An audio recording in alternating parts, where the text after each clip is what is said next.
way that we move really matters when it comes to strength training. And you don't have to do a whole lot. There's really actually 4 key exercises that you want to work on, and I'm going to give you some examples just starting with lower body.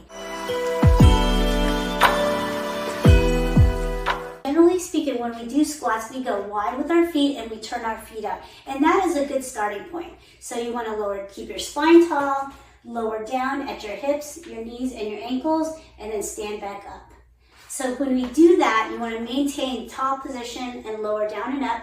And if this is just your start time, you want to start with anywhere from 5 repetitions up to 12 repetitions. And you don't even need to start with weight. You just want to make sure you're moving well and that it doesn't hurt. And you don't even have to go very low. When we run, we only really bend our knees no more than about 25 to 30 degrees when we land. So you don't have to bend more than that. The problem with this exercise, though, is it doesn't really mimic running. What we have to do when we run is actually want to go to one leg. But that's a big change. So what I want you to do is start with getting your feet from wide to parallel, or at least shoulder width, if not hip width, and start to squat from there. Now you won't be able to lower down as much likely, and you might find that it's harder to keep your torso tall. So only bend as much as you can keep a tall spine, and again, bending at the hips, the knees, and the ankles. Anywhere from 5 to 12 repetitions, and you can start with 1 set and then progress to 3 sets. The way that you'll know, I'll give you some feedback later.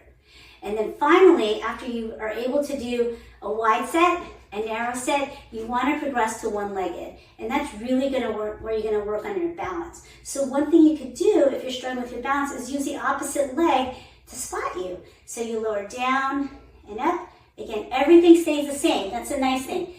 Tall posture, again, bending your hips, your knees, and your ankles. Do both sides. Tall posture, again, bend your hips, your knees, and your ankles. And then when you start to feel comfortable, you can pick up that leg. So you'll notice that on my left side, my balance is pretty good, regardless of whether my opposite leg is. On my right, I've been working on that, but it's getting better every time I practice it. Okay?